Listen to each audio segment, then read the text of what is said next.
বন্ধুরা, আজকে দুর্দান্ত স্বাদের লোভনীয় একটা ডেজার্ট রেসিপি নিয়ে চলে এসেছি। সামনেই আসছে ঈদ। ঈদের দিনে অথবা গরমের দিনে যে কোনো সময় ঠান্ডা ঠান্ডা এই ডেজার্টটি খেতে কিন্তু অসাধারণ লাগে।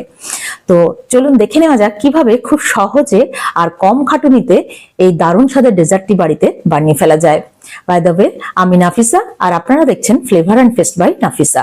চ্যানেলের নতুন বন্ধু হলে রিকোয়েস্ট করবো চ্যানেলটাকে সাবস্ক্রাইব করে পাশে থাকা নোটিফিকেশন বেলটাতে ক্লিক করে দেবেন, যাতে পরবর্তী ভিডিওর আপডেটগুলো পেয়ে যেতে পারেন।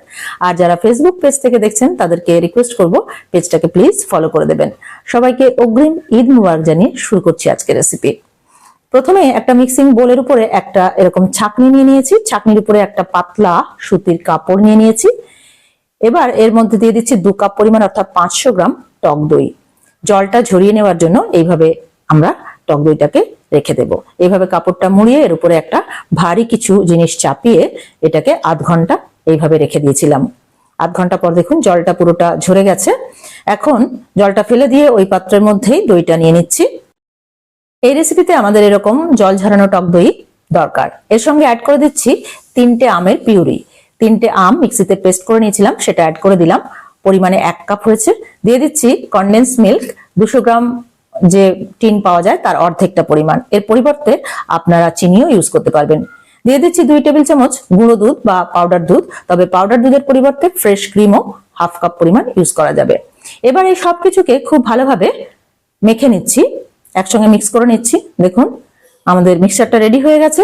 এবার এর মধ্যে দিয়ে দিচ্ছি 2-3 ফোঁটা food colour, yellow food colour দিয়ে দিচ্ছি। এটা অপশনাল, না দিলেও কোনো অসুবিধা নেই, স্কিপ করতে পারেন দিতে না চাইলে। তো ভালোভাবে মেশানো হয়ে গেছে, এটাকে সাইডে রেখে দিচ্ছি। এখন ওভেনের উপরে একটা পাত্রের মধ্যে কিছুটা পরিমাণ জল নিয়ে নিয়েছি। জলের মধ্যে একটা ফুড স্ট্যান্ড বসিয়ে দিয়েছি, দিয়ে ঢাকা দিয়ে এটাকে হাই ফ্লেমে একটা বয়েল আসতে দেব। ততক্ষণে আমরা একটা পাত্র প্রিপেয়ার করে নেব, যার মধ্যে আমরা এই মিক্সচারটাকে স্টিম করব। তো আমরা একটা কেক টিন নিয়ে নিয়েছি, তাতে একটা বাটার পেপার বসে একটু অয়েল ব্রাশ করে নিয়েছি। তো আপনারা চাইলে যে কোনো স্টিলের পাত্রে এটা সেট হতে দিতে পারেন। তো এবার আমরা যে মিক্সচারটা রেডি করে রেখেছিলাম সেটা এই কেক টিনের মধ্যে ঢেলে দিচ্ছি। দিয়ে সারফেসটাকে এইভাবে একটুখানি সমান করে নিচ্ছি। নিয়ে 2-4 বার এরকম ভাবে ট্যাপ করে নিচ্ছি, যাতে বাতাস থাকলে ভেতরে সেটা বেরিয়ে যেতে পারে। এখন একটা অ্যালুমিনিয়াম ফয়েল দিয়ে এইভাবে মুড়ে দিচ্ছি।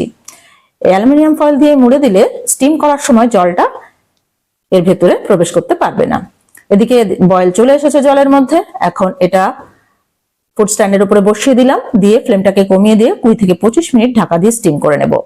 25 মিনিট পর এটাকে ওভেন থেকে সরিয়ে দিলাম, দিয়ে ওপর থেকে অ্যালুমিনিয়াম ফয়েলটা সরিয়ে দিচ্ছি।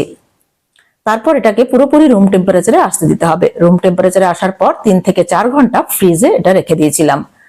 4 ঘন্টা পর ফ্রিজ থেকে বের করলাম।